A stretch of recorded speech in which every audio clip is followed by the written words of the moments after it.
News में Nancy Bajaj. देखते हैं सुबह की 10 ताजा खबरें। कोरोना की रफ्तार बढ़ते ही दिल्ली सरकार का स्कूलों को लेकर सख्त फैसला। दिल्ली में कोरोना के केस बढ़ते ही सरकार एक्टिव मोड में आ गई है। दिल्ली सरकार के शिक्षा निदेशालय ने राजधानी के सभी प्राइवेट स्कूलों के लिए गाइडलाइन जारी किया है।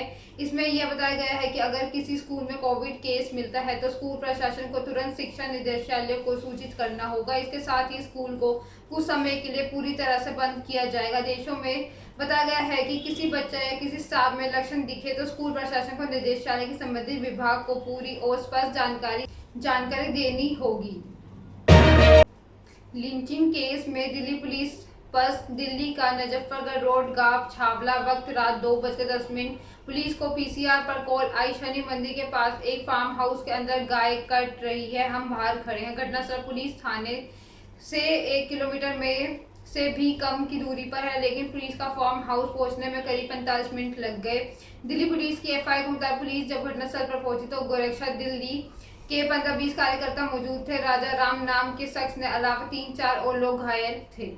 पुलिस गोकशी से जुड़े सबूत इकट्ठा करने में लग गई है। इतने में गोरक्षक दिल कार्यकर्ता वहां के नरादर में हो गए। पुलिस देखती रह गई। बाद में इलाज के दौरान राजा राम की मौत हो गई। एक झपकी बन सकती है जानलेवा। शुक्रवार सुबह रत्नागिरी के पास मुंबई गोवा हाईवे पर एक प्राइवेट बस सड़क किनारे पलटकर खड्डे में गिर गई। इसमें बस पर सवार 25 यात्री घायल हो गए। घायलों में आधा दर्जन यात्रियों की हालत गंभीर बनी हुई है। उनका रत्नागिरी से एक हॉस्पिटल में इलाज चल रहा है। दुर्घटना रत्नागिरी जिले के खेड़ा तालुका के कलबनी गांव के पास सुबह 8 बजे के आसपास हुई है। प्रारंभिक जानकारी के अनुसार बस ड्राइवर को झपकी आई और उसकी आंखें कुछ सेकंड के लिए बंद हो गई। माना जा रहा है कि इसी वजह से बस अनियंत्रित हो गई, सड़क किनारे बनी खाई में जा गिरी। दिल्ली मेट्रो स्टेशन से कूदी लड़की की मौत। दिल्ली के अक्षरधाम मेट्रो स्टेशन छत से गुरुवार को एक 25 साल की लड़की ने सुसाइड करने की कोशिश की। सीआईएसएफ की वीडियो ट्वीट कर जानकारी दी कि लड़की की जान बच गई है। हाल की गंभीर चोटें की वजह से उसे लाल बहादुर अस्पताल में आईसीयू में भर्ती कराया गया है, जहां उसने दम तोड़ दिया। जानकारी के मुताबिक लड़की अचानक से मेट्रो स्टेशन की दीवार पर चढ़ गई, जिसके बाद सीआईएसएफ के जवान उसे उतारने के लिए समझाने लगे, लेकिन लड़की नहीं मानी। लड़की की छलांग लगाने से पहले कुछ जवान नीचे कंबल और चादर लेकर पहुंच गए थे। जैसे ही लड़की ने छलांग लगाई तो उसे कैच कर लिया। उसके पैर और शरीर पे कुछ हिस्सों में गंभीर चोटें आई थी। हथियारों की तस्करी कर रहा है तालिबान। अफगानिस्तान में तालिबान और पाकिस्तान को हथियार सप्लाई करने का आरोप लग रहा है। हथियारों का बाजार फल फूल रहा है और जिन हथियारों की तस्करी की जा रही है उनका इस्तेमाल भारत के खिलाफ सीमा पार झड़पों में किया जा रहा है। हालांकि तालिबान लगातार इस बात पर जोर देता आया है कि वह एक बेहतर तालिबान है और हथियार आतंकियों के हाथ तक ना पहुंचे, इसके लिए जरूरी कदम उठा रहा है। दरअसल अगस्त 2021 में अफगानिस्तान से जाने के बाद अमेरिका के बहुत से हथियार वहीं छूट गए थे। काबुल पर कब्जा करने के बाद अमेरिका के हथियार तालिबान के हाथ लग गए। रिपोर्ट्स के मुताबिक अफगान हथियार डीलर तालिबान के लड़ाकों से ये हथियार खरीदकर पाक अफगान सीमा पर खुलेआम दुकानों पर इन्हें बेच रहे हैं। मुंबई एनसीबी की बड़ी कार्रवाई। नारकोटिक्स कंट्रोल ब्यूरो ने एक बड़ी कार्रवाई करते हुए मुंबई के छत्रपति शिवाजी महाराज इंटरनेशनल एयरपोर्ट पर 24 करोड़ रुपए कीमत की 3.980 किलोग्राम हेरोइन जब्त की है। इस मामले में एक दक्षिण अफ्रीकी नागरिक को अरेस्ट किया गया। आरोपी इन हेरोइन को सूटकेस की कैविटी में छिपा कर लाया गया था।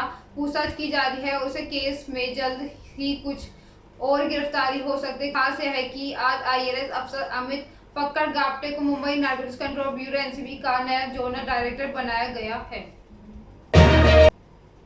नशे में तमंचा लहराने पर 2 पुलिसकर्मी निलंबित। अभी तक आपने आम लोगों को भी नशे में धुत होकर तमंचे पर डिस्को करते हुए देखा और सुना होगा। प्रयागराज में 2 पुलिस वालों कार सवार होकर तमंचे पर डिस्को करते देखे गए। कार में एक व्यक्ति और सवार था जो पुलिस विभाग से नहीं था। फिलहाल दोनों को निलंबित कर जेल भेज दिया गया। उधर महिलाओं, नाबालिगों और बच्चों को संबित मामलों में संवेदनहीनता बरतना थाना प्रभारी को भारी पड़ गया। उनका इस लापरवाही प्रयागराज के वरिष्ठ पुलिस अधीक्षक अजय कुमार ने निलंबित कर दिया। चेकिंग के दौरान अब प्रशिक्षु आईपीएस प्रभारी थाना अध्यक्ष घूरपुर चिराग जैन ने उन्हें रोका तो नशे में धुत दोनों सिपाही अपने अधिकारी पर रोब झाड़ने लगे।